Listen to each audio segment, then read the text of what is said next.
Welcome to Arts for the Health of It, a podcast where you will discover creative ways to improve your health and well-being.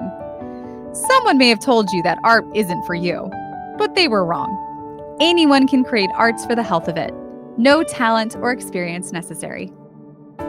I'm just a little songbird, try to fly my way homeward with the melody, and I make the beat, don't know where it'll take me, cause when I'm in the dark of night, I sing my way back to the light.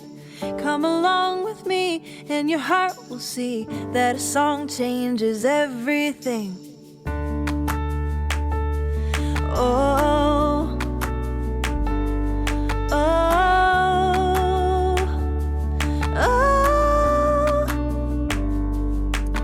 Today's episode is for anyone who works with children, and particularly may work with children that have experienced trauma, which in the pandemic we're kind of all experiencing collective trauma. And me as a parent, I'm very curious about if there's ways I can use the arts to support my child and how we can support our children in general when they experience trauma. And we had the most amazing guests today. And I think the thing that came up the most in this episode is meet them where they're at. I'm your co-host, Constanza Rader. Oh, I'm Richard, your host. Richard Wilmore. I think I said that already. And this is Winnie, if you're watching. And if you're not, you should be. Our third co-host. Yes, Winnie the cat. Co-host. She needs her own camera. Here on the Arts for the Health of It podcast. Yes. Go ahead. Oh, I was going to say, when you were talking kind of about who it's for, I think it's also for people who, if you ever were a child, Lauren talked about that, one of our guests, about kind of working with her kids and then dealing with her own stuff sort of through that. And if you didn't deal with it as a kid and you haven't dealt with it as an adult, and then suddenly your kids there. Yes, it's still there. It doesn't just go away. Yeah. So. Yeah. This was such a fascinating episode. Lauren and Yadi, Yadi is the founder of Artvango here in San Antonio, Texas. And they're a nonprofit that initially started by providing art therapy services for kids who have gone through the foster care system. And she's a foster parent herself and has adopted children from foster care. And Lauren has adopted she has 4 biological children and 6 adoptive children from foster care. Oh my gosh. These are incredible people. I feel like this podcast is going to be a bunch of people that I want to be when I grow up. I think I'm going to say that probably at least once an episode. It's fascinating to have also both perspectives. It was nice to have Lauren on, who has seen and been a recipient of what Artvango does, and then to watch people sort of talk about it from both sides is always fascinating to me, because you get to see, you get to watch what the work has done. Totally. Not just hear about it.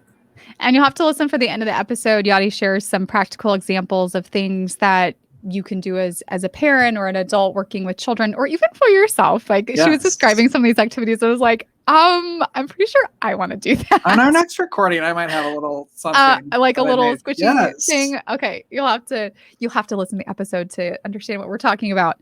But Richard, you want to tell them a little bit about our guest today? Yes. And bonus that the projects she talks about are really cheap. To do. So I think that's great, because some people get really scared when they think about art because they have to spend all the money, and you don't have to spend money. She talked a lot about things you can get at the 99-cent store that we won't name here because they're not a sponsor yet. But Yadi is a board certified art therapist, and she's the founder of Artvango Therapeutic Services, Inc., which is a nonprofit organization in San Antonio which offers expressive forms of therapy to children affected by abuse, neglect, and trauma.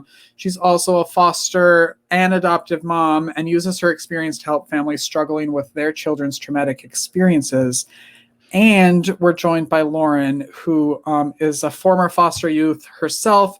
She's turned into a foster and adoptive mom of 10, and she had time to jump on with us for a little while. She's also a military spouse, and she has fostered in 3 different states. So what a perspective we got. Lauren Lawson, Yadi Puente. This was an awesome interview.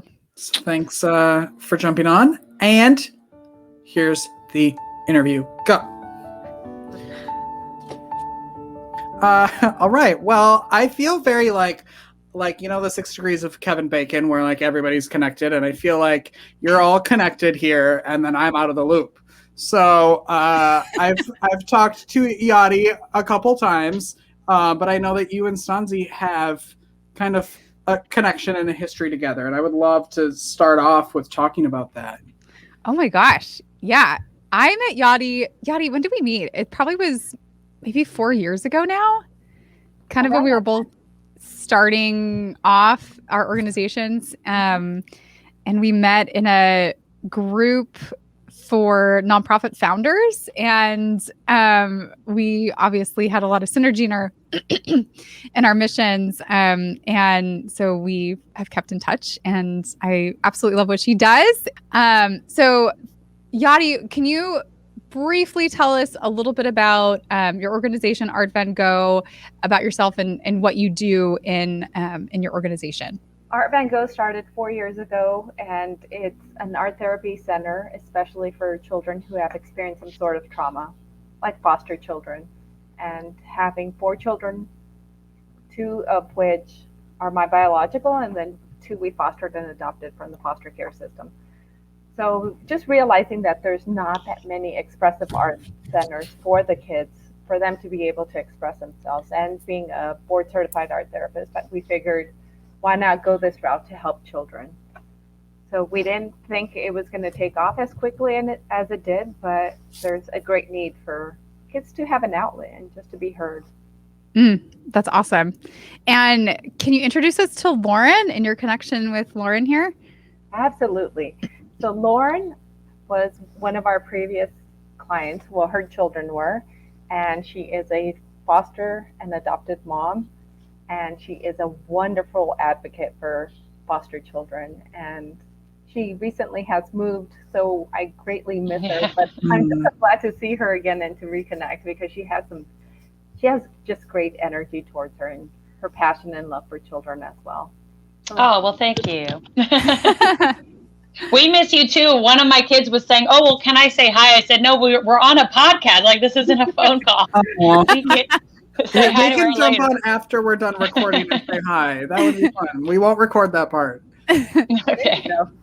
Yadi, you're based in San Antonio, yes? Yeah. Yep. So I have a question, and maybe this is a really weird question or a dumb question, but I'm assuming you do a lot of virtual stuff now. Yes. That's not the dumb question. So Lauren, we're getting there. Yes, prepare yourself. So Lauren moved. Are you strictly San Antonio? Because I know people are going to listen to this from all over and be like, I love Yadi. I want to hang out with her. Yeah. So it all based on insurance. So insurance dictates where you could receive therapy. If a therapist has the ability to be across state boundaries, and they could do that, but for the most part, we offer services to children in Texas. So they don't necessarily have to be in San Antonio, but in Texas. Yeah, and that's a great thing about doing virtual right now, that you could be anywhere and still receive services virtually. Awesome. Yadi, I wonder if you could set up for us a little bit about how trauma affects children. Our whole country is kind of going through collective trauma. And my husband was mentioning yesterday, we've all been on lockdown for a year, which for adults is, a long time, but for a child can feel like a lifetime to not see their friends and to have things not be normal. So I'd love for, if you could, to share a little bit about how trauma affects children and the unique role that the arts and art therapy can play in helping children recover and cope from trauma. To begin with, children have limited access to words, so sometimes they don't know how to express themselves. So one way we're going to see is through their behaviors. Are they starting to act differently? Are they secluding themselves? Are they not able to express their thoughts and feelings, or are they just exploding all of the time? So trauma could show itself in many different ways, and especially with school-age children, you'll be able to see like ADHD, because a lot of times trauma will mask itself as that. So it's looking out for different little things within your child's behavior. But if you're starting to see that they're just down on themselves, or they don't want to do certain things that they used to, that's a time period to reach out to someone, and someone who has expertise to just be able to help the children. And especially, like you said, mostly all adults, we could feel it. We're feeling the stress, but sometimes we don't stop and think, okay, what is the child feeling? Because some are very secluded. They're away from their friends. And social skills are very needed at this time. The parent, as he grows, what are things that I can do to support him, and maybe use the arts to support him in his development and with any potential trauma around his adoption? I think be very open with them that he is adopted, and it's not a bad word, right? It's just something, right. I would just throw it around like it just daily words, and start talking about that, and then do developmental things that keep track of his developmental milestones. Where is he supposed to be for a 6-month-old, for a 9-month-old, for a year? Are they meeting those goals? And if they're not meeting those goals, then I would start introducing some age-appropriate things. Many times kids who are in the foster care system are not their chronological age, but their developmental age is not where they're meant to be. So parents expect more out of them, but then the kids are acting like a 2-year-old, throwing themselves on the floor, kicking and screaming, and you're just like, what is going on? So with those kids, you could do more hands-on experience. Like, if he is acting like a 2-year-old, you're probably right. He is more like a 2-year-old. So I would do activities of a 2-year-old. Play-Doh, making kinetic sand is another good one. Anything that is very tactile, if they're into that. If they're more into movement, maybe chalk. So there are little things that you could do to keep the kid in their developmental age where they're supposed to be, and draw with them. There's nothing wrong getting down to the kids' level and creating art with them. I think that's really cool that you said to just be open about the adoption thing, because that's always been something we've said like this whole time, is like none of our kids are unaware that they're adopted. Like it was never an ugly word. Foster care was never an ugly word. And I'm former foster youth myself. So I just kind of said, well, mom was a foster kid too. And we've been able to kind of bond that way. And it's not been this like shame ugly thing, but just this kind of like beautiful thing instead, you know? So Lauren, can you tell us a little bit about your background and your experience with art therapy and with Artvango with your children? Yes. Okay. So I met Yadi. She was actually a speaker for a foster care and adoption support group, which if anybody is hearing this podcast and you don't have a support system, like that is like, you got to find your people. Because I think sometimes meeting other people that are experiencing this, it's so important because I know family means well and all that, but like it's so important. And it was neat knowing that Yadi also had, gone down the same road we had with foster care and adoption, all this stuff. So, and I heard her speak, and I just knew with all my heart I needed to talk to her. And I had a sibling set of 2 at the time, and we had already gone through the adoption process a couple times at this point. And they were rough kids. We were their 7th foster home. Wow. We were told that what they had experienced was a little heavy duty. They looked really bad on paper, if that makes sense. And we were just kind of warned, look, this is kind of the last point for them. Like, if this doesn't work out, we need to split them up. They had talked about, the word institutionalize had been put out there for at least one of them. And so it was like we were in a desperate place when I asked her if she would take them in as clients. And once again, they were both seeing therapists, and they were both seeing really good therapists, but I just like something in my heart knew they needed this specific therapy from the specific person. And I'm so glad we did, because I mean, I can go on and on. I don't know if I don't want to put the cart before the horse or anything like that. But I mean, that's kind of like the baseline. That's where we met her. And then they saw her for a long time. And they would each kind of take their turn. And then Yadi would therapy me a little bit, because then I'm kind of left to mom them for the rest of the week until I see her again. And that was always really important to me, is now what? When I walk away from this, what am I supposed to do here? You know what I mean? And not only what am I supposed to do here, but how can I help them? Because they're now, feelings have been stirred up, and where do we go from here? And I felt like she was always really good on letting us in on what was going on, and even letting us be part of the therapy, which I think is super helpful as well. I also think that you have to include the parents, because the therapy is not going to occur in the session. The therapy occurs within the loving home. And I think that's what makes it work, is when the parents are willing to parent differently, to understand where their child's coming from, and to be able to do different parenting styles that we're asking of them. Because some of it sounds crazy, like feeding your child goldfish when your child is 8 or 10 years old, and just spoon feeding them, because it's developmentally. Some parents are going to be like, no, they're not a baby. I'm not going to baby them. But that's not what's happening. You're meeting them where they are developmentally. And I think that's what Lauren and her family were so great at, is that they took all these crazy ideas and they ran with it, and they were able to see success with it. There was an appointment we had that I'll never forget, I'm going to start crying with Yadi. And like she said earlier, developmentally, they're not the age they are. They're kind of a lot of times stuck where the trauma really hit them the most, or where the biggest piece of it was. And one of my boys was very stuck in kind of infancy. And there was an appointment we had with her where she had me hold him like a baby, and we were looking in each other's eyes. And this is awkward for me, because I mean, I come from trauma too, and I'm not a physical affection person. So way out of my comfort zone. But I mean, it was such a bonding moment for us to hold him like an infant, and he accepted that moment. He needed to be an infant in that moment. He needed that. And that was so special. Wow. That's really powerful.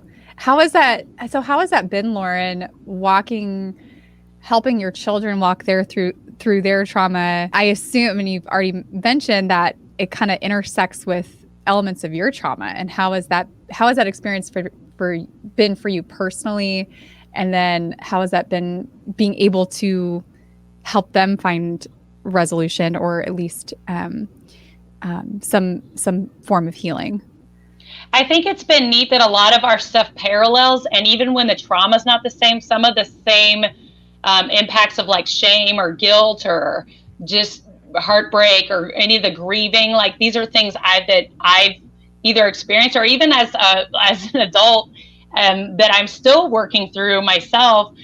So I've met other would-be foster parents that say I could never do that because I was a foster kid or I came from trauma. I think it'd be too much of a trigger for me. And I get that. I think, you've got to, do what's right for you and your family. But I would say it's been more of a help. I do feel like there's enough parallels where I can sit and go, wow, you were so brave going through that. I remember going through something similar. And I've always kind of loved the approach of just kind of laying it all out on the table. And Yadi, I thank goodness, is the same way. Just kind of let's talk about it. Let's talk about this very hard thing, and talk about the feelings and talk about the grieving. But I feel like it's been a positive thing that I can relate with them on that level, and it helps too, because I have one kid that kind of perpetually gets stuck in this kind of victim mode. He still feels like yesterday was his day of removal, and probably Yadi even knows what I'm talking about. He still thinks he's 4 years old and just was removed, and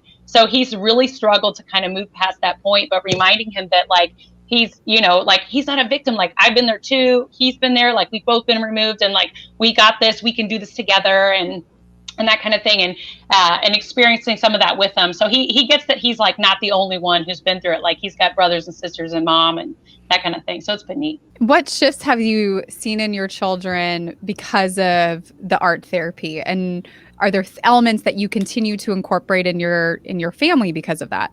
That's awesome that you asked. Okay, so I had a hard time, like when I was thinking about this podcast, I was going like so much of what I want to say. I wonder if it's Yadi specific or if it's art therapy specific. But I will say, I'm going to talk Yadi up a bit here. So I don't know if the calls will start coming in. But I'm telling you, so whether it be from the art therapy or that it was Yadi, I don't know. But I will say their particular case, their guardian ad litem said to me one time, she said, this is the single hardest case I've ever worked in my entire career. And she'd been doing it for a very long time. Mm-hmm. And she was actually one of the guardian ad litems for one of my previously adopted kids. And I mean, I would watch her in court go in for case after case. So this was somebody seeing a lot of kids.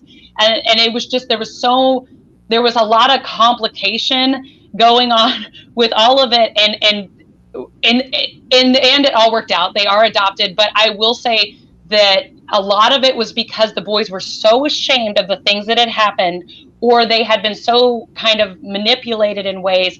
There was a lot like locked in, like they didn't want to talk about it. They didn't want to put any feelings up. They didn't even want to face it. Like facing it was just too scary. Everything was very locked for them.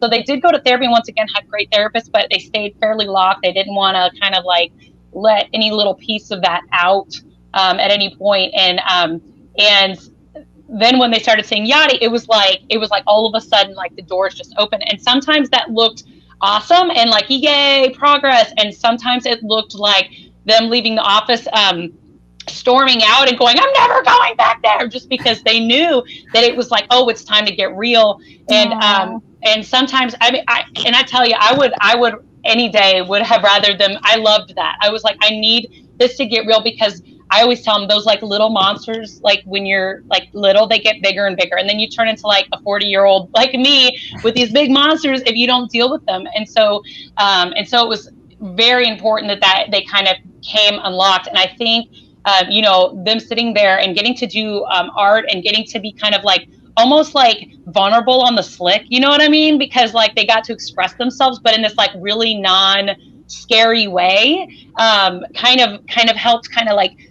open that up just a bit for them, So they felt like, oh, this is a safe place. I can do this, and I can start expressing things. And there was stuff, I know that there was stuff that was said in her office that I kept thinking, this is why I brought up the guardian ad litem, that if some of the stuff that had been said in there had been said while the case was still open, it would have been closed way before it was. I mean, all the outcries, all the things that needed to come out came out there. And I think that was so important for them to finally really look at what had happened to them for what it really was.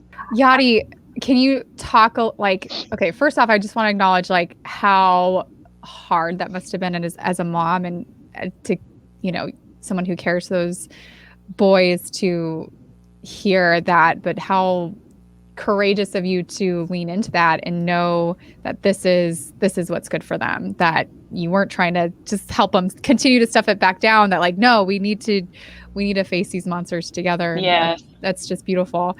And Yadi, I wonder if you could talk a little bit about some specifics about why art therapy is so good for children in those types of situations. What is it about art and art therapy that helps to unlock those pieces, like Lauren was saying? I think I have a specific example, and it just came to my mind right now, and I was thinking about it, and I was like, oh, that was a very challenging moment, but it was a very rewarding moment. So one of them had eating issues, and because it was a lot due to their trauma, and so introducing new foods was just not happening. It was a very routine thing of what he liked to eat. So one of the things that we started doing was drawing different kinds of foods and just drawing them. What would it be like to draw them? And what are the feelings that it evokes? Just drawing these different foods. And this went on session after session. And then we started doing the play food, and we would have a play picnic. And then it led up to the point where I would bring in the different items he requested, and we actually had a picnic. Yeah, that's right. Wow. And it was funny. I remember that. We had green olives, and we were stuffing raisins and peanuts into it. And it was like, okay, you're going to eat this if you try to eat crackers and cheese, or I can't remember the details, but I remember having to eat this green olive with raisins and Because you have to do it with him, right? Yeah, absolutely. I didn't have to, but sure, I'm not going to put him through it. So that goes down as the best and worst moment of Yadi's career. Olives. But I think it was just wonderful having those bonding moments of him being able to try new foods in a safe manner that isn't going to be hurtful to him or isn't threatening. But it was there that healing starts to occur, where he could walk out and say, you know what, green olives are not that bad, or I could eat raisins or peanuts. And just having those fun moments of him laughing at the faces that I was making. But it starts off as a base and just building on that. And that's what art does. It's non-judgmental. It's a safe way to express. And it's not me putting it back on him and saying, well, I think this is what your drawing's about, because that's not what it's about. Being able to contain it and being a container for him and being able to say, I will hold this for you when you're ready to take a look at it again, when your psyche is ready to accept it.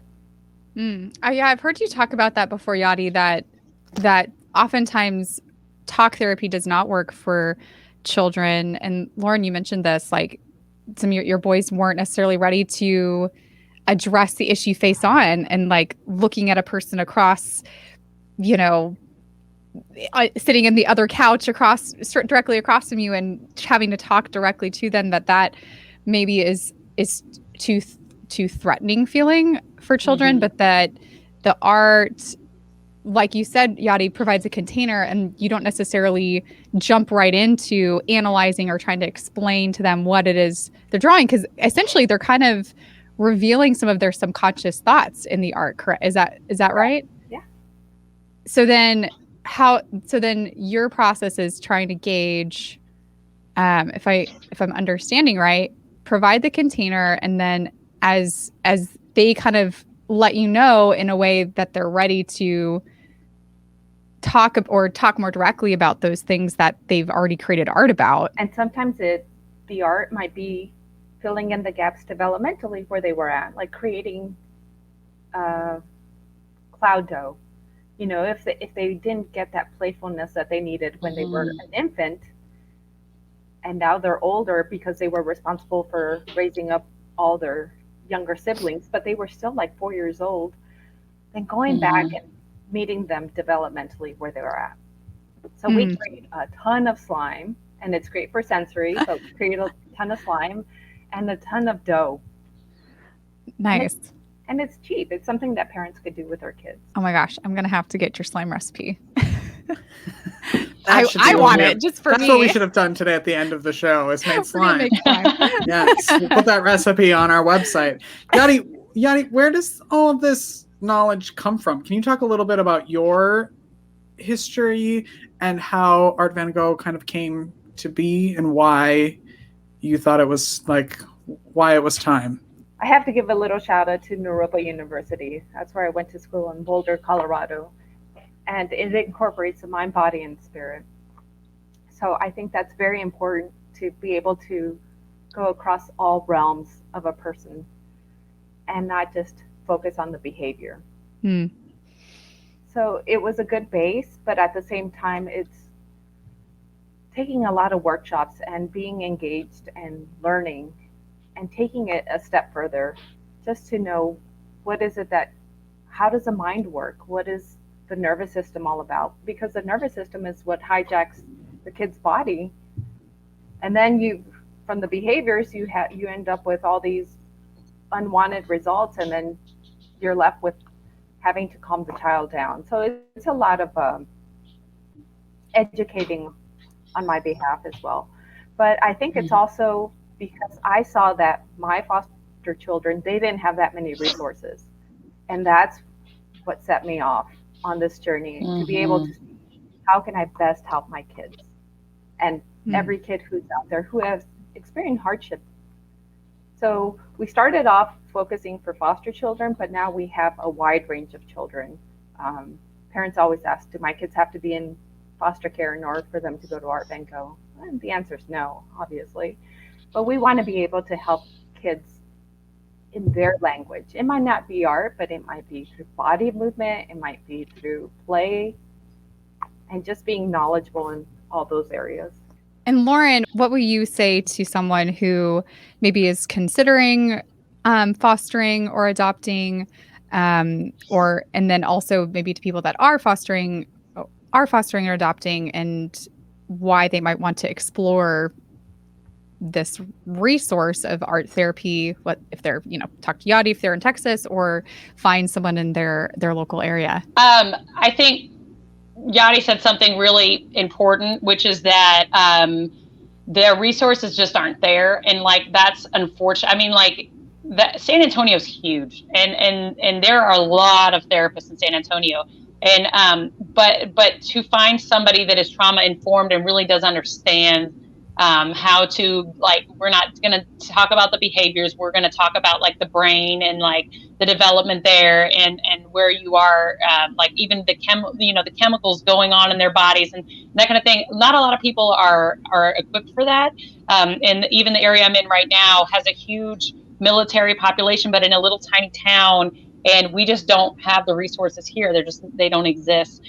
So I think the help is there. It's hard for people to find. And if you are looking into foster care for the first time, and you've heard any bit of some of my boy's story and it's kind of like freaked you out, I would say the good news is there really are resources out there. They're sometimes hard to find. Like, you're going to have to do some legwork. And I think it's okay to try a therapist and say, maybe this isn't working, and try someone else and not feel so locked in, if you can. And I would say if you're already a foster parent, like, I just can't even imagine having a foster kid and not doing therapy. And I can't tell you how many foster parents I meet.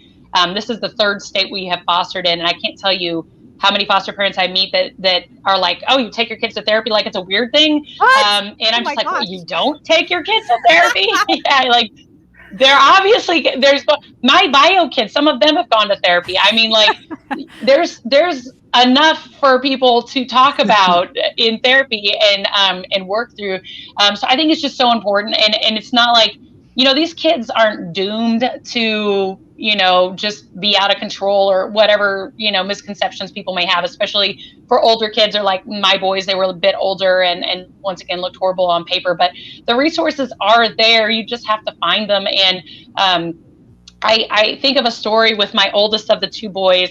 I remember leaving my work one time, and he had just kind of started, like, we were transitioning him from his old foster home to us. So we didn't have him full time yet. And it was before Christmas time. And he threw such a fit in the little daycare they had there that they almost kicked him out. When I picked him up, they were like upset, like almost like, don't even bring him back. And then I walk into the car, he was yelling, he was kicking, I hate you, I hate you. I put him in the car, he had this breakdown, and it was like, actually turned out to be this really beautiful moment. But I look back on that kid versus the kid that, like, when we left San Antonio, had done art therapy and had gotten really intense treatment, and like really had peeled back all those layers. And I mean, this is a different, if you met him, you would never in a million years guess, even that he was adopted or had gone through any kind of trauma. You just never guess. I mean, I think it makes such a world of difference to look for therapy and look for good therapy and age appropriate therapy, which for a lot of kids is going to be play or art therapy.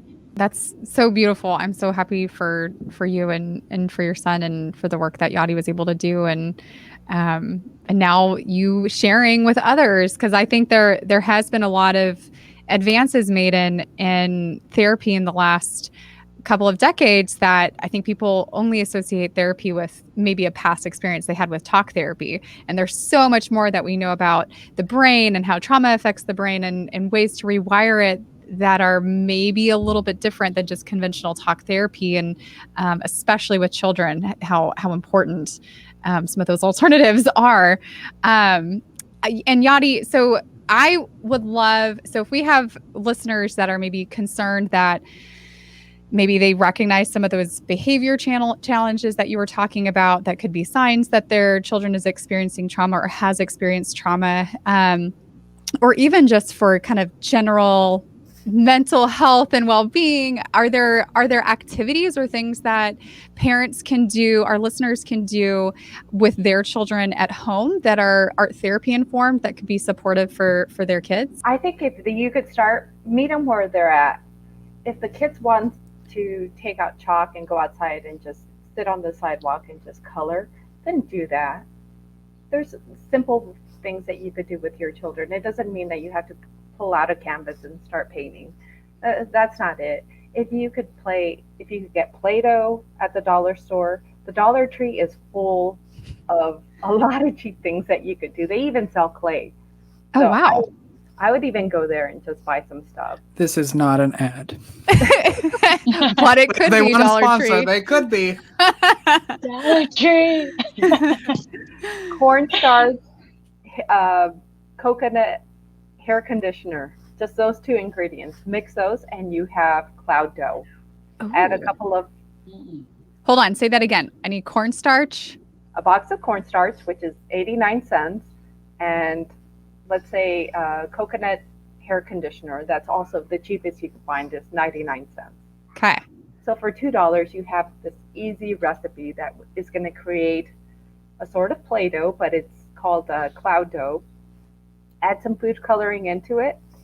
Divide it into several balls. Add different colors of food coloring. And it's the easiest thing you could make with your kids. And it doesn't stick to their hair. It doesn't stick to their clothes. Oh, I like that. It leaves your hands really soft. So it also, the sensory, it's also touch. It's also smell. So it hits different sensory issues, which is the thing that you want to work on. And it's very calming. We normally think, oh, art is for kids, but it's not. Join your kid. Get muddy, get dirty, plant, use petals off of a flower and create dye with that, and then maybe paint with that. Doodling. Doodling is another easy thing to do with your kids, just when you're talking on the phone or when you're having a conversation with them, just doodle. Magazines, you could cut out things, and this is something that we do with our kids every New Year, since we've got little ones, so we're not going to go out and party. But we just cut out magazine cutouts of what is it that I want for the year ahead of me. That's beautiful. So we put it into a visual element, but something that I am very proud of my COVID quarantine time is that kids have taught me how to do ninja stars out of origami paper. Oh, cool. And these are my clients teaching me. So it's also a two-way street of me showing them how to do things, but this is a reflection. I have to have patience in order to do an origami ninja star, and it took me, I'm not gonna lie, like 2 months to learn how to do one. Wow. It was pretty challenging. Something tells me it's also because you're a perfectionist and I want to get it right. Yes.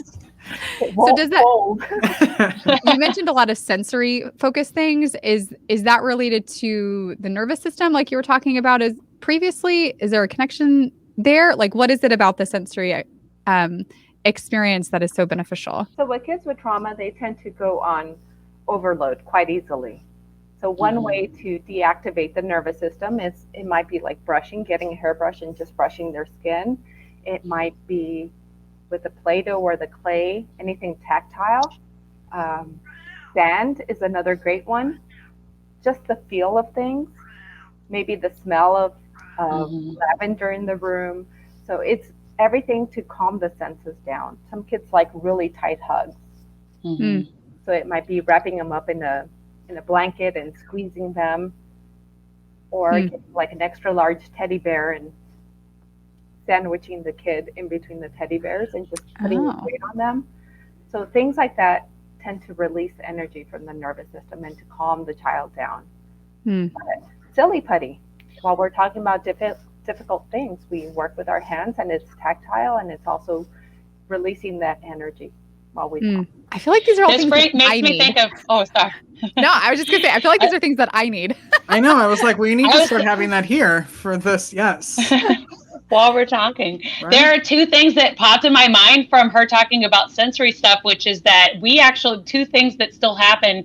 She would send my boys with like these little things of like smell good, like maybe they'd have an oil on it or something. Or one of my boys has this stuffed monkey that is life to him, and he still has that monkey, if you're wondering, here years later.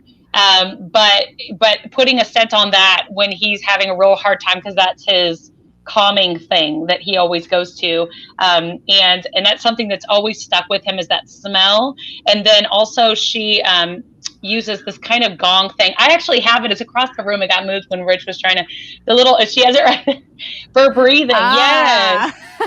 And so my boys, when they hear the gong, they know, oh, everybody goes, belly breathing. Oh my gosh. Okay. Can you show that? Can you show us that? Can you demonstrate that, Yadi?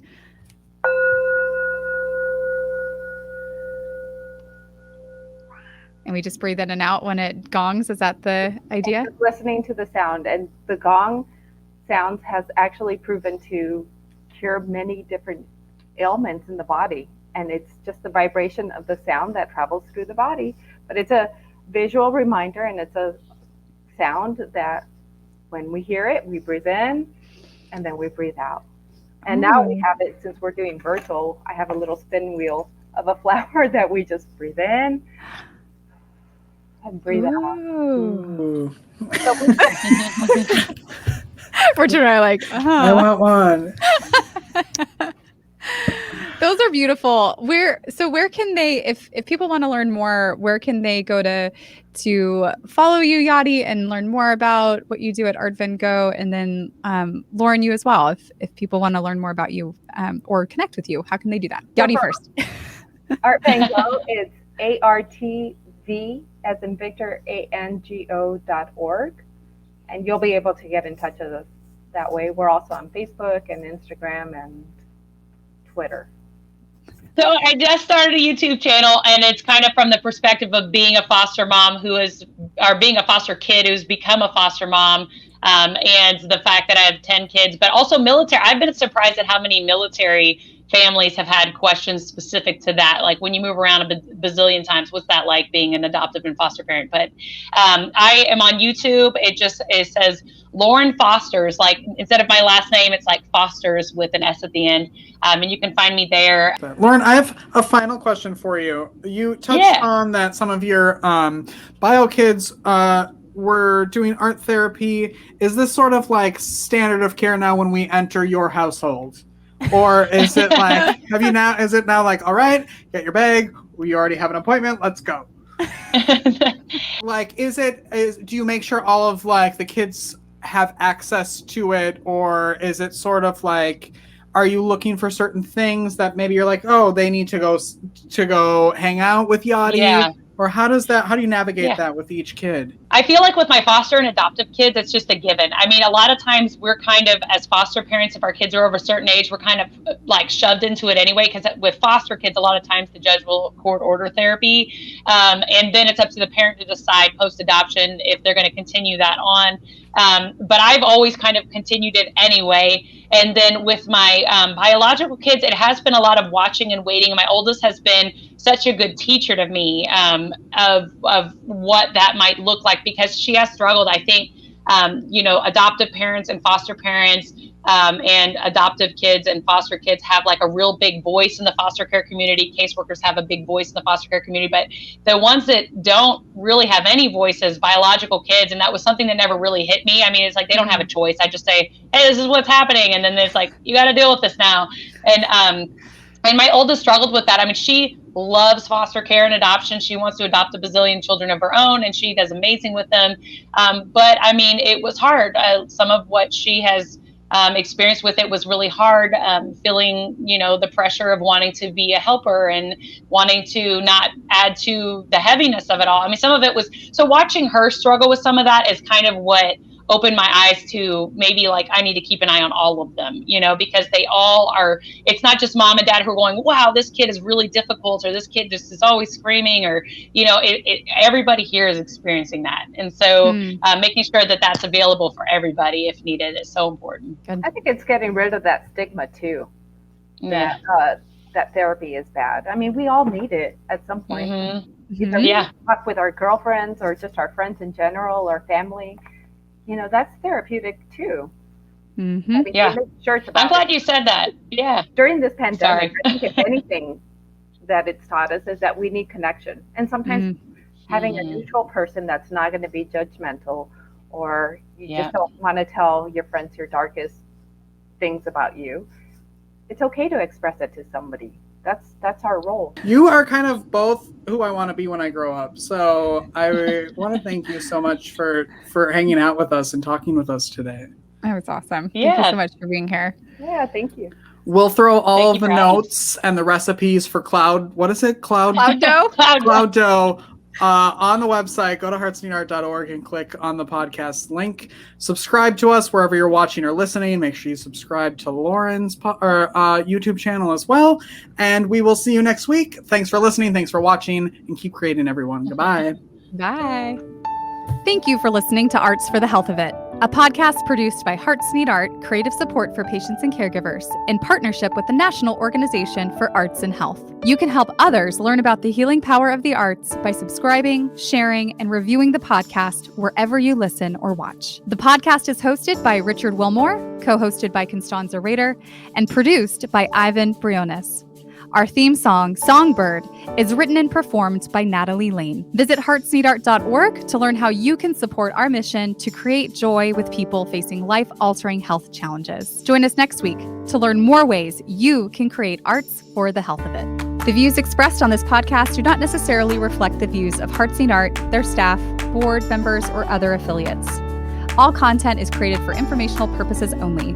This podcast is not intended to be a substitute for professional medical advice or to diagnose and treat any health condition. Always seek the advice of your physician or other qualified health professional with any questions you may have regarding a medical condition. Never disregard professional medical advice or delay in seeking it because of something you heard on this podcast.